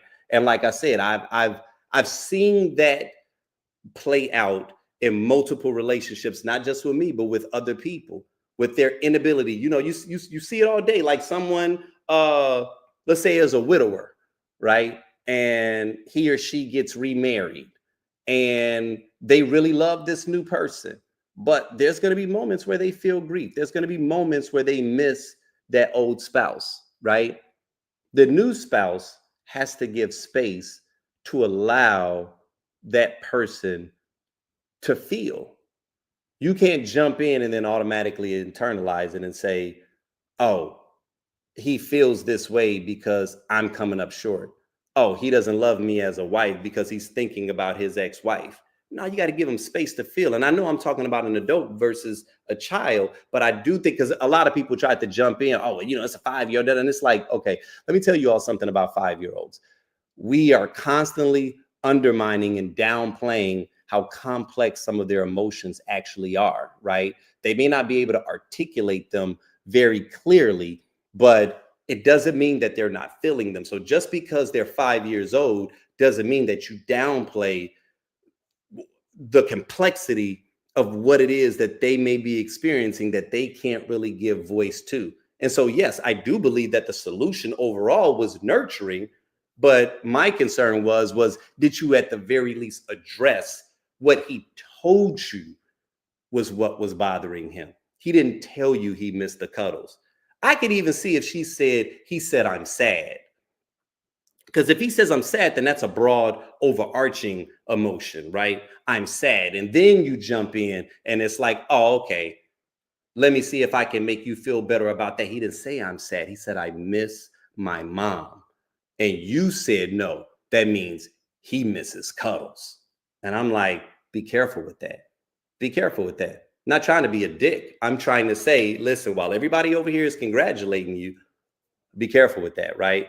And then, you know, I go back to the page and I saw that what this is a budding influencer, right? And that the majority, and by majority, I mean like 99% of her content is family related, you know, and a lot of punchlines, a lot of bonus this and bonus that. And I'm like, okay, yeah, this is someone that is curating content because she's building an image, you know what I'm saying? And you saw this as an opportunity to petition yourself as the mother of the year. You did something dope, but in you sharing this story, was it really just a moment of pure, you know, appreciation of the wonderfulness of your life? Or are you grifting a little bit, right? Are you attempting to share something on this app that you know is going to trend and that you know is going to make people key into you and recognize how awesome of a person you are? And if you saw when I shared that post, I got blocked. Okay. So she literally blocked me, right? Which is hilarious because even though she blocked me, the thing about threads is you block me so I can't see your content, but that thread still exists. So other people that go there still see this thread and they still comment in. And, you know, by and large, the vast majority of people was getting after me or whatever, you know what I'm saying? But there were a handful that was like, oh no, I see exactly what it is that you're saying, because there are times where I share my emotions with my husband and he only listens to respond instead of really hearing what it is that I'm trying to say. You know what I'm saying? And I was like, and that is the essence of what it is that I'm drawing, is that if she had even just made a footnote at some point that, yeah, and so then we talked about his mom and blah, blah, blah, blah, and I wanted him to feel comfortable with always coming to me with these kinds of emotions, right? Then that lets me know, okay, you're at least tapped in to what this person said, right? because I'm telling you, we all take these liberties and we all have a tendency to be presumptive when it comes to those people that we love. And really, women have a tendency to do that, especially with men and probably sometimes with their boy children. And I'm gonna be honest, sometimes we basic. Sometimes what we tell you is exactly how we feel. And women be like, nah, but see, really what he meant was this. But is that what he said though? All right, it's cool to recognize that there may be a level or two deeper and acknowledge that too, but also address what they said, right? Don't ignore what they said because you're trying to satisfy what you think they mean. No, address what they said too, because sometimes it's face value.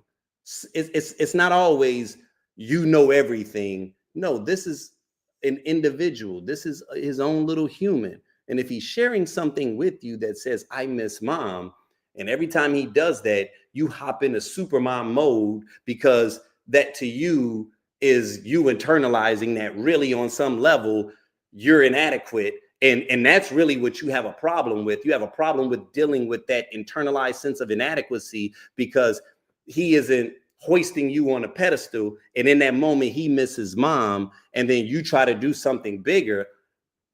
That sets a dangerous precedent, right? Because let's say it works. Let's say the flip of it. It works. Every time you do that, it works, right? Every time he comes back from seeing his mom, he gets sad. And then you hop into superwoman mode, right? Then what happens as this habit starts to evolve? Now, when he goes and hangs with mom, he ain't even really thinking about mom because he can't wait to come back home to kick it with you because he know, oh man, every time I come home, man, she roll out the red carpet. So I don't even really too much care about kicking it with mom right now because, bonus mom, she really goes above and beyond, right? This is dangerous, man. And it seems small, but as they say, the road to hell is paved with good intentions, right? And so again, I wasn't saying that she did bad. I was just saying, hey, be cautious because I heard someone say something specific. And from that point forward, you never again addressed it. You just told us about the things that you did to make him feel better about it, right? Which is cool in the moment. But don't think that when you finally laid him down, he didn't miss his mom still. You know what I'm saying? And again, feeling good is cool, but there are gonna be times, man, where you can't do that. There's gonna be times where you just cannot do that, right? And then what? When you cannot do that, are you willing to sit in the cut and be present, right? Without that nervousy energy of, oh, I gotta do this, or what am I doing wrong? You might actually be doing everything right. And he just feels sad in that moment. And if he feels sad in that moment, man, give him that space. You know what I'm saying? And so, that's what I was saying, man. But yeah, man, they tore me a new asshole, man. And, I thought it was funny, you know what I'm saying? Because I was just like, hey, but I will say this much, though. I hope the post go viral, though. You know what I'm saying? Because, that's the thing about threads is it'll show you how many people have viewed your thread. And, that's what it is about content, right? Like, yeah, if it's too kumbaya, the content doesn't run. You need a couple of people up in there that disagree. And then once you get the back and forth, that's what shoots it into the ecosystem, right? So, I found it to be fascinating nonetheless. But yeah, it is what it is. So yeah, like I said, man, as I round this last corner, our show is the Tequila Tales, right? So I cannot hop off without sharing a clip or two from the Tequila Tales. And this particular one that I'm queuing up, I actually found to be kind of not only just poignant, but timely considering, everything that's happening inside of the space that we're in right now. Problem with everything, and again, just my opinion, not knocking yours. The problem with everything you just said is my, right? That's the problem with a lot of the voters we have out there today. My. Does it impact me? Does it impact that? All right. Like, I'm far and away from trans or homosexual or anything like that. But I believe they have the right to live the life the way they want to live it. All right. So we got to get out of the my space and say, is this right for other people? Right? because so many voters out there, and I'm not saying you personally, okay, but there's so many voters out there that don't give a shit if it doesn't impact them personally, and that's where the problem. That's how the orange man became this dictator, because so many people didn't think it was going to impact them. But then he started making decisions and started doing shit, and then they started going, wait a minute, this impacts me. I support you, dude. And if you know anything about history, that's always how dictators start. Dictators ain't shit. Charles Manson didn't kill one person. It was his followers that did. You got Jim Jones. I mean, if you know anything about history, obviously Hitler, it's the supporters that give these people their power. And something that's really scary, the information superhighway has become the misinformation superhighway. And Hitler didn't have a bullhorn like Fox News, but this guy does. And that should scare every single person in this country right now.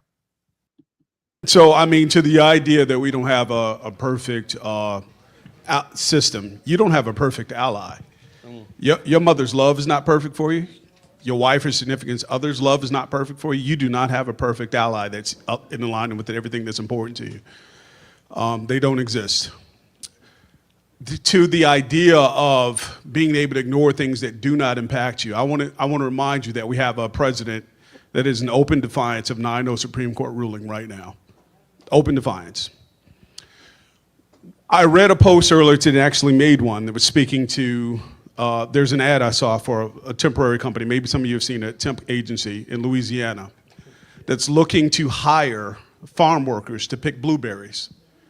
The ad is for $11 an hour for 10-hour days, 7 days a week to pick blueberries. That shit's gonna rot in the fields, right? Where we lose sight is the big picture. So what happens once we start? So we've lost the labor, we've had mass layoffs, the people that picked food willingly and happily, the things that we're not gonna do, are not doing it anymore.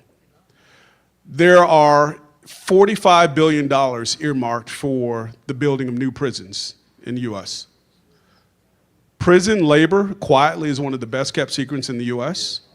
What do you think that happens when you have an expanded definition of what a criminal is? As we see the man that was sent to El Salvador without due process, who wasn't a criminal, just deported. And the idea is to now send the homegrown ones as well. So what do you think happens when you can be labeled a criminal, you can be labeled a criminal, you can be by decree from a monarch, and you fill those prisons? What do you think the plan is to supplement that labor that we've lost has been deported? Do you think they did not understand that when the people who are picking this food leave, that somebody's got to do it? And who do you think that's going to be? So you can pick and choose to be blind by it, but there's a plan that involves you, whether you want it to involve you or not. And so we get to be comfortable right now, but the people that are making your food, that are growing your food, that are picking your food, when they leave, you're not going to starve. And what will happen is people will be forced to choose between what's ethical and moral and eating. And they'll turn a blind eye to your ass being put in prison to go out and pick that food for 37 cents an hour. So.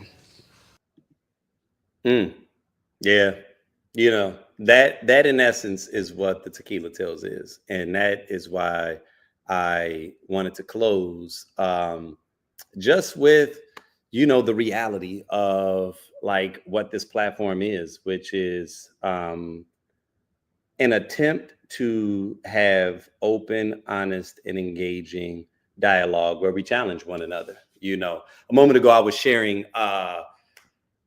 that exchange, right? Like me being roasted, you know, my unpopular opinion. And that's fine. Like I honestly don't care. And so because, you know, I gave it space and I gave it time, I had the bandwidth in my downtime to go back and forth and exchange, you know, with people. What did surprise me, right? Like regardless of how you felt about my comment versus, you know, the others. And there were several others that I started to queue up, but, you know, really I wanted to get to how my comment turn me into the unintentional troll, because it couldn't be farther from the truth of who I am. But inside of the space of Tequila Tales, I play the role of devil's advocate, right? And the role of devil's advocate exists not to antagonize. It does not exist to troll. I'm not here because I get off on getting people riled up. That's kind of the new space that we're in, where it's cooler to be infamous than valuable. And that's never been the purpose of the devil's advocate moniker. The reason that the devil's advocate exists is because there are times where you need the perspective of something different, right? Otherwise, you get caught in the echo chamber. There are times where you need feedback. As human beings, man, we cannot grow without feedback. One of my best friends wisely, would always share and stress that to me. The importance of not only being open to receiving feedback, but not just open to receiving it, asking for it. Ask for the feedback. If you're at your job, don't wait until the review comes and then have a shit ton of excuses or reasons as to why you couldn't accomplish said objective. You should have been tapped in the entire time. You should have been bringing your manager in when you knew you wasn't going to hit the quota, asking if they had any suggestions. Let them see what it is that you're doing so that it doesn't just turn into a you thing, it turns into a we thing, right? And that's what we have a tendency to do sometimes, is we have a tendency to put the horse blinders on and believe that we know everything. And we don't have the capacity to get chin checked on occasion and to grow. That to me is one of my strongest gifts. And my wife will tell you that, right? Because the fact that I can sit up here and I can talk and I can carry this show for 2 hours just sharing my thoughts and opinions, it's pretty damn clear that I can be rather opinionated, right? I'm playfully the know-it-all. However, when someone says something, I am listening. And if your thought surpasses mine, if your logic beats my logic, I will literally turn on a dime. I've done it several times. I look forward to those times. There are times where someone says something, I'm knee deep into an argument, and they'll say some shit that's profound, and I'll be like, oh, wow, I did not think of that. Okay, oh, wow. And then I get excited, okay? Not because I'm so invested in being right, but because I'm invested in finding the truth. I'm invested in knowing what really is the best, right? But in order to do that, we have to be able to debate in good faith with one another. You have to be able to acknowledge that this person isn't the enemy. They just view shit differently, right? And then be willing to sit up and have a substantive discourse where at the very least you can understand where the other person is coming from. You don't have to agree. I got two pet peeves that anyone that's close to me, that loves me, should know. And if they don't know, I repeat it ad nauseum. I do not like to be taken for granted, and I do not like to be misunderstood. And I don't like to be taken for granted because I'm always doing things in an attempt to add value to people's world.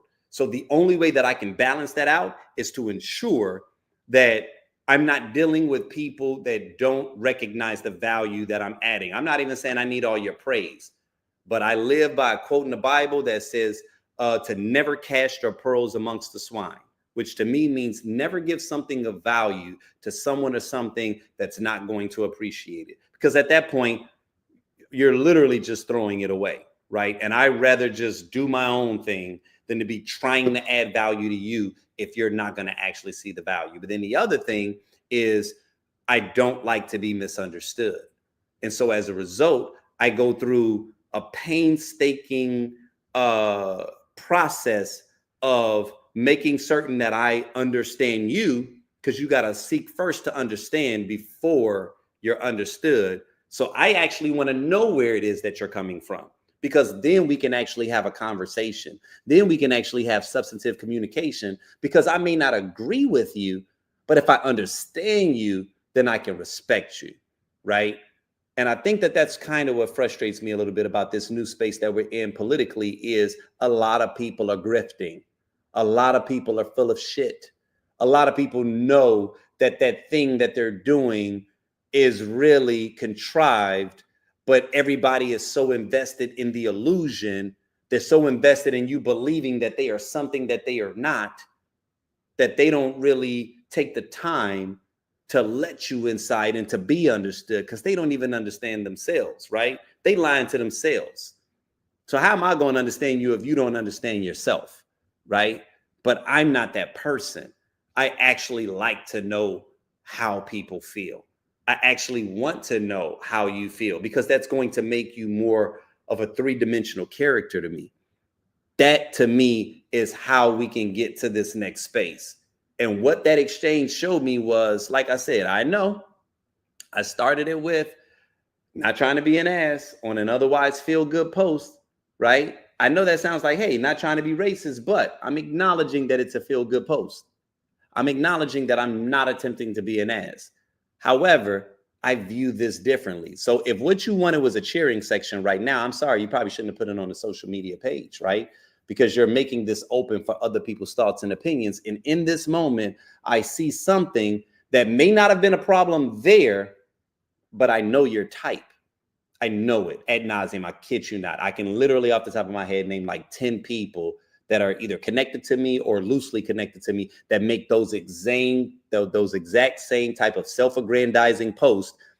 But then I start to get hidden knowledge about the reality of where their world is, and it's far and a ways away from the image that they were projecting, right? And I'm not saying that that's who she is, but when I saw something and I decided to speak up, because I could have just bit my tongue, right? And sometimes, yeah, maybe you should, but that's not what the internet is. The internet isn't intended to be one big cheering section, especially if the thing that you're doing potentially could use some feedback, right? Are you willing to accept the feedback, especially if it's told inside the right spirit? I wasn't talking shit about you. I didn't call you names. I wasn't castigating you. But some of the replies immediately jump at the jugular. Though immediately people jumped at me and was like, yo, I got it. I can't believe, sometimes you just need to shut up and really you are an ass and blah. And it's just like, okay. I literally saw a post earlier today where a gentleman was talking about, and I thought his response was chef's kiss. It was some hip hop related shit. So this may lose you guys if you're not familiar, but Pusha T, right, who is a former member of the Clips, and he was a part of Kanye West's Good Music. He was the VP. He's actually the one that wrote that da da da da da. I'm loving it. Little fun fact. But he was interviewed recently because he's got a new album coming out, and they asked him about Kanye West, and he started with giving some great feedback about Kanye West being a genius, and he was like, and even intuitively, he's even more of a genius. He was like, and one of the reasons that we don't get along right now is because he knows that I don't respect him. He knows that I don't respect him as a man, and that I think he's weak, and that I don't respect weak men, and blase, blase, blah. And so he starts going through all this stuff, and it sounds a little harsh, but if you're reading it from the right perspective, you know exactly what he's talking about, right?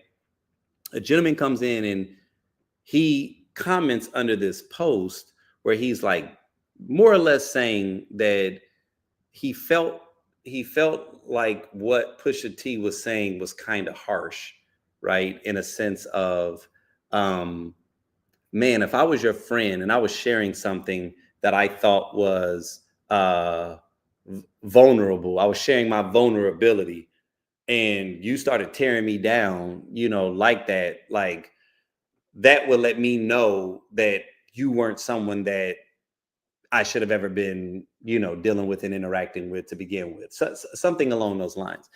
And his post had gotten, some nice engagement, but another person came in and responded to it. And the guy said something that I thought was rather poignant, where he kind of called out like, no, you're talking about when you think about weakness, basically you're kind of caught inside of an emotional space when you're you're conflating weakness with vulnerability, and really what Pusha T was referring to was weakness as it relates to Kanye West's moral compass, right? And just his inability to be able to center himself from a value-centered space. You know, like he says something that I actually fully agree with, that was giving him clarity, but then he immediately moved to strike this guy, right? In just a very unnecessarily mean-spirited way. So the guy responded back with an exceptionally high EQ that actually kind of surprised me, that even while someone is talking shit to you, he responded back acknowledging that he found a lot of value in what he said, despite that knee-jerk internet tear you down thing that we all feel the need to do, right? And while I thought that what the guy said was truthful, I had to like my man's post, like, damn, I actually really appreciate the way that he had the emotional capacity to stand corrected, to receive the feedback despite the venom, right? Like, despite the fact that you did that thing that we all feel like you got to do on the internet nowadays, that everything is a conflict, every interaction is some polarized to death match, and every interaction does not have to be reduced to us sharing the worst parts of our character with one another. You know what I mean? And the internet has turned us into that, and it is literally eroding society. And we have to figure out how to move past it. And it's vital. It's vital because if we cannot receive feedback, then that means we can't grow. That means that you plateau, right? And the feedback doesn't always come dressed in pillows and rainbows and unicorns and jelly beans. Sometimes it's a little more direct. Sometimes you were intending to make a beautiful feel-good post and someone is challenging the action that you took, right? And not to say you're a shitty mom, but just to say, make certain you're not missing the mark, right? And feel free to ignore it. Maybe I'm completely off, right? But for everybody to automatically feel like the fact that I see this situation differently, regardless of whether or not I responded respectfully, lets me know, man, that, like I said, we're in a very weird space for society. But just as an individual, if you're watching this, if you listen to this later on, don't be that person, right? Because if you are that person, then you become that person that can't nobody tell you shit. And I promise you, that individual does not grow. Plain blank period. But you guys, like I said, this was kind of like a bonus session because it wasn't my initial intention. This has been an exhausting week, but yeah, I was definitely gonna hop on and say the loud parts that have been silent out loud, right? I'm not gonna be complicit in this nonsense. You know what I'm saying? And those of us that have platforms, those of us that are voicing our thoughts and our concerns, you know, sometimes we got to fill in the gaps when the establishment is coming up short. And I'm someone that believes in circling the wagons. And, you know, that's kind of been like the entire narrative of this year, you know, is that we are in a space where people are attempting to control us. You know what I'm saying? And we got to learn how to move with a degree of intention. So if you feel a certain way, if you have a voice, then you got to know how to use that voice, right? And you have to understand the value in you using that voice, because what you can't do is wait and believe that the system is going to do it for you, because I promise you it is not. That is not what they are invested in. You know what I mean? You guys, we are doing something very special the weekend of July 24th. So July 24th, 25th, 26th, we're hosting a 3-day event called National Tequila Weekend. They're going to be, tickets are actually going to go on sale within like the next probably like 48, 72 hours. So like, if you're not following the platform, you definitely want to do so.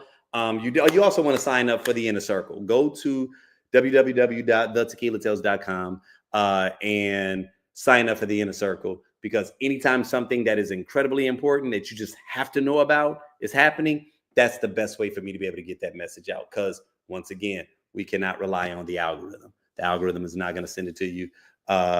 It's just the way it is. But listen, y'all, as always, man, it is a pleasure. I love you guys. Have a great, great week. And until the next time.